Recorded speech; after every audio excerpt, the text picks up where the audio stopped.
함께 만드는 언론 미디어 협동조합. 여기는 국민TV. 함께 만드는 언론 미디어 협동조합.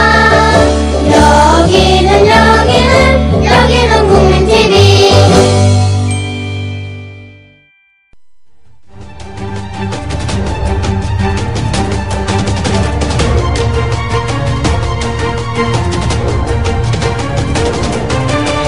이강윤의 오늘, 이제는 진짜 인터뷰입니다. 인터넷 신문 규제 방안을 문화체육관광부가 내놨습니다. 신문법 시행령 개정안입니다. 인터넷 신문이 폭발적으로 늘어서 기사 품질이 좀 떨어진 게 많다. 그래서 인터넷 신문 등록 요건을 기존의 취재 편집 인력, 그러니까 기자진이죠. 보도 종사자 3명에서 5명으로 강화하겠다는 겁니다. 이렇게 하면 인터넷 신문의 80%가량이, 그러니까 10중 8구네요. 다 문을 닫아야 합니다. 또 포털 보도 편향 이런 거 가지고도 새누리당과 국감장에서 연일 논란이 펼쳐지고 있습니다. 이것들 얘기 좀 나눠보겠습니다. 미디어 오늘, 미디어 비평 전문지죠. 미디어 오늘의 금준경 기자 연결돼 있습니까? 네, 안녕하세요. 네, 금준경 기자시죠? 네네네. 네, 안녕하세요. 우선 문화체육관광부가 내놓은 신문법 시행령 개정안 이 얘기부터 네. 풀어가 볼까요? 아, 네. 제가 간략히 소개는 했는데 혹시 네. 빠뜨린 게 있으면 보충 좀 하시죠. 좀 말씀하신 내용이 맞고요. 네. 핵심적으로 좀 정리를 하자면 언론의 진입 장벽을 좀 높이겠다라는 점으로 요약을 할 수가 있겠죠. 네. 근데 문제를 말씀을 드리자면은 사실 문화체육관광부의 주장으로는 이 작은 언론들이 흔히 말하는 사이비 언론 행위를 한다. 예. 그래서 작은 언론들을 진입장벽을 높이겠다는 발상인 건데 네. 이제 인터넷 언론사의 규모와 사이비 언론 행위가 아무런 연관성이 입증된 적이 없다는 사실인데요. 예. 사실 뭐 상식적으로 생각을 해도 뭐 광고를 뜯어내는 관행 같은 경우에도 예. 뭐 규모가 큰 언론에 더 큰 영향력을 행사할 수가 있고 예. 최근에도 뭐 MBN 영업일지라든가 아니면 뭐 고용노동부에서 돈을 받고 뭐 기사를 실어준 것도 대부분 대형 언론이기도 했고요. 관련된 데이터나 이런 것도 없이 그냥 작은 언론을 그냥 잡겠다는 발상인데 네. 사실 이게 왜 이런 제도가 도입이 되는지를 생각해 보면은 아무래도 대형 언론 입장에서는 작은 언론들이 6,000개에 육박하고 이렇게 많은 게 6,000개 광고를 수주하는데 영향을 미칠 것이고 광고주 입장에서도 언론들이 이렇게 많은 언론들이 자신들에게 광고를 요구하는 게 부담이 될 수밖에 없는 상황이거든요. 예. 뭐 정부 입장에서도 마찬가지겠죠. 언론이 많아서 또 자기들에 대한 비판이나 이런 게도 늘 수도 있기 때문에 인터넷상에 있는 언론을 좀 더 정리하자는 게 뭐 광고주와 대형 언론과 정부의 이해관계가 좀 맞닥뜨린 결과라고 볼 수 있을 것 같아요. 네. 지금 인터넷 신문이 허가제입니까? 등록제입니까? 네, 우리나라는 등록제로 운영이 되고 있는데요. 네. 근데 사실상 이렇게 진입장벽을 높이게 되면 허가제로 운영이 되는 것과 다름이 없는 결과가 나온다는 점에서 문제고요. 네. 근데 3명, 최저 인원을 3명에서 5명으로 2명 늘리면은 없어지게 될 언론사, 인터넷 신문이 무려 80%, 그러니까 한 5,000개 가까이 된다는 얘기네요. 네, 그렇죠. 굉장히 많군요. 그러면 지금 6,000개가량 인터넷 신문이 등록돼 있고 언론 기능을 하고 있다고 하는데 네. 주로 그 성향 또는 뭐 종합지는 물론 아닐 것이고 네. 그 특정한 주제에 좀 자기 정체성이나 분야, 전공 분야 그런 걸 확실히 해놓은 데가 있을 텐데 주로 어느 쪽들입니까? 제일 많은 게. 사실 뭐 언론 규모가 작을수록 종합적인 기사를 생산하기 힘든 구조이기도 하고, 주로 장애인이라든가 지역에 있는 뭐 풀뿌리 민주주의를 고취하는 그런 차원의 그런 언론들이 굉장히 많은 상황이죠. 풀뿌리 민주주의요? 네. 그러니까 뭐 지역에서 뭐 그 지역에 있는 사람들에 대해서 혹은 주민들의 일에 대해서 다루는 그런 언론들을 음흠. 그렇게 말할 수 있을 것 그 같아요. 흔히들 말이에요. 지금 네. 우리 금 기자 얘기에 따르면 사이비 기자들도 또는 뭐 네. 광고 기사를 미끼로 기사를 압력 수단 삼아서 나 이 폭로 기사 쓸 테니 네. 조심하시오. 그 광고로 좀 성의를 보이시오. 이제 이러는 거 아니에요. 말하자면 네, 전형적인 그렇죠. 수법이. 네. 그런 것을 하는 곳들은 제법 규모가 되는 곳, 중급 이상들이나 돼야 그렇게 하지 아주 조그만 데서는 그렇게 해봐야 그런 말을 듣는 쪽에서 겁을 안 낸다. 그러니까 사이비 기자질을 하고 싶어도 잘 못한다. 그리고 적발 건수도 별로 없다. 이 얘기입니까?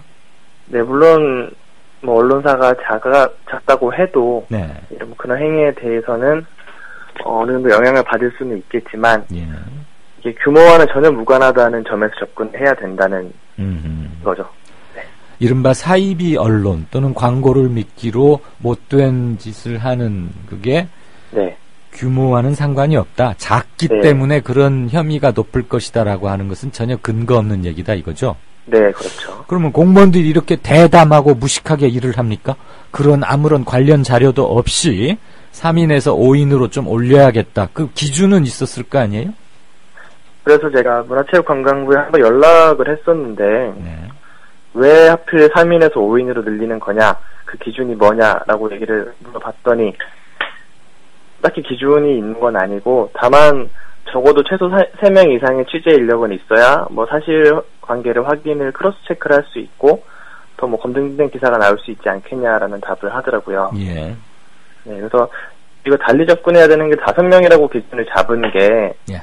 취재 인력 3명 이상의 총 직원 5명이라고 기준을 잡은 게 정말 사이비 언론 행위를 척결하기 위해서가 아니라 그 정도에 있는 군소 언론이 굉장히 많기 때문에 예. 뭐 그 효과를 좀 진입장벽을 크게 높이기 위한 기준을 5명으로 책정했다고 판단하고 있습니다. 허가제로 바뀌는 건 아니지만 이렇게 하면 실질적인 허가제로 변경하는 것과 효과는 비슷하다. 없죠. 이 얘기죠. 예.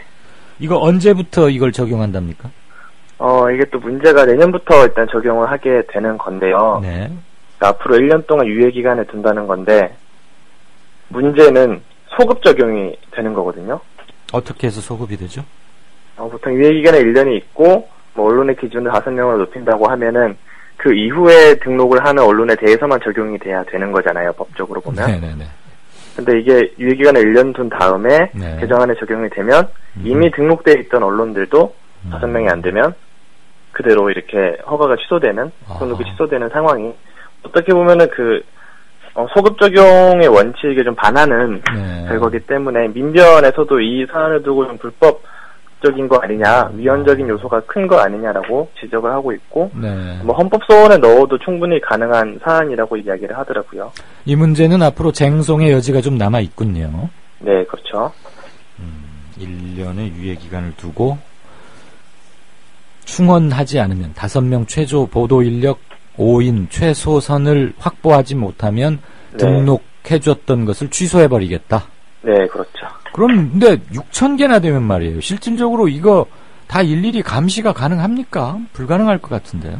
그렇죠. 일단 언론 자체가 좀 많은 게 좀 기하급수적으로 늘어난 게 사실이긴 한데 네. 언론이 많다고 해서 그게 또 문제라고 보는 접근도 일단 정부의 접근인데 사실 뭐 그렇게 보일 수만 없는 거잖아요. 언론이라는 게 뭐 사람들의 민의를 좀 대변할 수 있는, 그리고 권력을 견제할 수 있는 기관이기 때문에. 그리고 사실 사이비 언론 행위라고 해도 이거는 당사자들의 문제인 거잖아요. 광고주와 언론에. 예. 이거에 정부가 개입한다는 점에서도 문제가 있다고 할 수 있죠. 그 점은 저는 조금, 청취자분들 중에서는 견해를 달리 하시는 분도 계실 것 같은데, 사이비 언론 행위를, 네. 사이비 언론과 그 피해를 받는 두 당사자들의 개인만의 문제로 치환할 수는 없는 거 아닐까요? 뭐, 그런 거기에 것은, 그러니까 따라서는 공익을 표방한 언론사가 네. 기사를 압력수단 삼아서 어느 개인이나 특정한 조직이나 단체 또는 회사에게 경제적 금품을 요구한다. 또는 압력을 행사한다. 네. 그것은 명백하게 법에 저촉되는 거고 규제되어야 하는 거 아닐까요? 그게 충분히, 규모가 네. 크든 작든에 관계없이.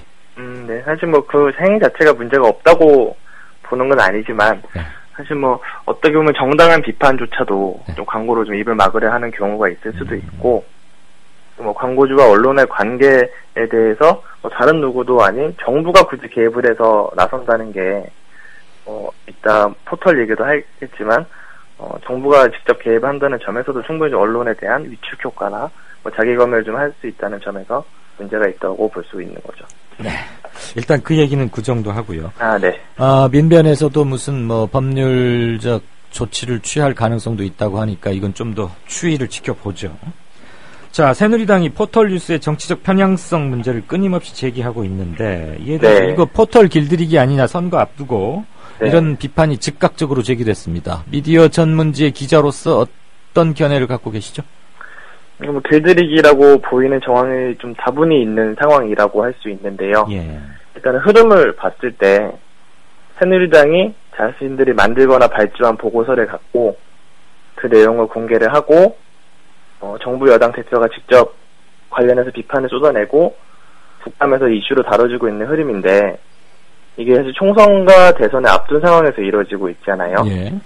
근데 이게 이번에만 나온 일이 아니라 과거에도 무수히 반복되어 오는 흐름이 있었어요. 실제로 작년에 지방선거를 앞두고는 선관위에 새누리당이 네이버를 신고를 한 적이 있었는데요. 예. 네이버에서 새누리당을 다룬 기사보다 새정치민주연합을 다룬 기사가 3배가량 많다, 불공정하다면서 신고를 했었는데 예. 선관위에서는 당시 새정치민주연합이 민주당이랑 새정치연합이 합당하는 과정에 있어서 관련 기사가 많아서 이제 기각 처리를 한 적이 있었는데요. 네. 사실 작년권 굉장히 노골적으로 선거에 대해서 반발을 가졌던 사례고 이번에도 역시 거의 똑같은 흐름으로 주장을 하고 있는 점에서 길들이기라고 볼 수 있는 상황인 것 같습니다. 김무성 대표가 뭐 악마적 편집이다 이런 말을 했는데 뭐가 네. 악마적 편집입니까? 일단 포털이 뉴스를 배치를 하잖아요. 네. 근데 이거에 대해서 정부 여당에 대해서 불리한 기사를 더 많이 배치하고 야당에 대해서 유리한 기사를 더 많이 메인에 노출한다는 점에서 자신들은 이게 악마의 편집이다라고 얘기를 하는 상황인데 예. 사실 이게 적절한 지적이라고는 볼 수 없는 상황인 거죠. 근거는 뭐죠? 적절한 지적으로 보지 않는 금기자의 근거는 뭡니까? 네. 일단은 새누리당에서 지금 발주해서 만든 보고서가 있잖아요. 네, 여의도 연구소에서 만든 거. 그렇죠. 최영우 교수가 만든 그 보고서를 토대로 지금 계속 편집 문제를 제기하고 있는 상황인데요. 네. 그 보고서를 저희가 살펴본 결과 굉장히 좀 부실한 보고서라는 생각이 들고요. 어떤 실제로 점이 부실했죠? 네, 한 5가지 정도 예. 얘기를 할 수 있을 것 같은데요. 네. 간단하게 하나씩 말씀을 드리자면 네. 이 보고서는 6개월 동안 네이버와 다음에 모바일 메인 화면에 있던 기사 중에 제목만 추출을 해서 분석한 보고서거든요. 네. 기사의 제목만 갖고 정부 여당에 대한 불리한 기사가 야당에 대한 불리한 기사보다 10배가량 많다는 게 요지인데 사실 사람의 얼굴만 보고 어떻게 성격까지 알 수 있느냐는 지적이 나오기도 하고 기사라는 거는 기사의 본론, 서론, 리드문 포함해서 사진 등 복합적인 요소를 같이 살펴봐야 논조를 파악할 수 있는 건데 다분히 제목만 갖고 파악한 게 첫 번째 문제라고 할 수 있고요. 제목의 편향성을 들고 있군요. 네, 그렇죠. 그리고 두 번째는 제목은 일정 부분 그런 기능을 또 할 수밖에 없는 네, 그렇죠. 특성이 있는 건데. 네. 그리고 두 번째 문제는 기사를 매우 단순하게 분류하고 자의적으로 판단을 했다는 건데요. 네. 일단 보고서는 기사를 정부 여당의 긍정적인 기사, 중립적인 기사, 부정적인 기사 이런 식으로 3가지로 분류를 했는데 예. 사실 기사를 보고 그걸 단순히 3가지로 분류를 한다는 것도 충분히 문제가 있을 뿐더러 이거를 분류한 기준이 굉장히 모호하거든요. 네. 근데 6명의 연구원이 특정 기사를 읽고 이 기사는 새누리당이 긍정적이야라고 다 동의를 하면 긍정으로 표시를 했고요. 부정이라고 생각하면 부정으로 표시를 하고 어허. 의견 통일이 되지 않으면 중립으로 표현을 했대요. 예. 사실 긍정, 중립, 부정으로 나누려면 어떤 기준에 입각해서 해야 된다는 원칙을 세웠어야 되는데 그냥 개개인의 판단에 맡겨버렸다. 뚜렷한 기준 그렇죠. 없이. 그게 6명을 두고 여론조사한 것과 다름없을 정도로 그런 말이 나옴직하네요. 한 가지만 더 들어볼까요? 네. 일단 세 번째가 가장 큰 문제라고 할 수 있는데 네. 정부 여당 대 야당으로 프레임을 나눴었잖아요. 네. 근데 과연 정부 여당과 야당이 1대1로 비교를 할 수 있는 대상인지 뭐 굳이 깊이 생각해보지 않아도 알 수 있죠. 정부 여당은 새누리당뿐만 아니라 청와대, 수많은 정부 부처와 산하기관까지 다 포함을 하고 있잖아요. 예. 실제로 KTX에 대한 비판이라든가 뭐 지명 수배자를 풀어준 뒤 다시 체포한 어수룩한 경찰 이런 기사까지도 정부 여당 비판 기사로 다 묶어버리고 근데 당연히 정부 여당에 대한 비판 기사가 많을 수밖에 없을 뿐더러 보도자료대로 안 쓴 기사는 다 비판 기사로 분류한 거 아닙니까? 뭐 그런 것 좀 더 살펴봐야 되겠지만 아무튼 예. 다분히 좀 악의적으로 분류를 했다는 느낌이 있고요. 6명이 수행했다는 것은 그 연구 보고서의 치명적 약점인 것 같긴 합니다. 네, 그렇죠. 자, 한 가지 뭐 마무리 질문이 될 것 같은데요. 네네. 새누리당에서는 포털이 뉴스 검색 결과와 순서 배치 등에 대한 알고리즘을 공개하라. 네. 근데 알고리즘을 만약에 공개하면 포털들의 뉴스가 달라집니까? 공개를 해서 만약에 수정을 요청한다면 분명히 달라질 수는 있겠죠. 근데 알고리즘이라는 게 네. 편집의 모든 걸 이야기를 하는 거거든요. 예. 우리나라의 언론은 포털에 의존하고 있으니 뭐 알고리즘이 공개가 되면 어떻게든 트집이나 비판을 잡게 되면은 개선을 할 수 있는 상황이긴 한데 예. 사실 알고리즘에 대한 주장이 좀 모호한 측면이 있는 게 네. 지금 네이버와 다음 모두 일단 기계가 기사를 1차적으로 배열을 하는 시스템이거든요. 예. 다음 같은 경우에 지난달부터 개인의 선호도에 맞춰서 기사를 배치하고 있기도 하고요. 예. 그래서 과연 알고리즘 공개하는 게 뭐 공정한 기사를 위해서 방안이 될지가 의문이 들기도 하고 포털 입장에서는 영업 비밀 측면도 있기도 하죠. 그렇죠. 악영향이 우려되는 게 기사를 어떻게 배치하는지 언론이 알게 되면 네. 언론을 이제 악용할 수도 있는 상황이죠. 어뷰징 기사가 대표적인 예가 예. 될 수 있겠죠. 기업 비밀인 점은 분명히 있죠. 알고리즘을 네. 공개하라는 것은 좀 윽박 지르는 것으로 들릴 수도 있긴 하겠군요. 네. 인터넷 신문 그리고 포털 뉴스를 둘러싼 논란 미디어 오늘의 금준경 기자로부터 들어봤습니다. 고맙습니다. 네, 감사합니다. 네. 국민라디오 팟캐스트 응원하는 가장 쉬운 방법 아시나요? 다운로드하기, 별점 주기, 댓글 달기, 구독하기. 국민라디오 팟캐스트 널리 알리는 가장 쉬운 방법. 다운로드하기, 별점 주기, 댓글 달기, 구독하기. 기억하세요. 다운로드하기, 별점 주기, 댓글 달기, 구독하기.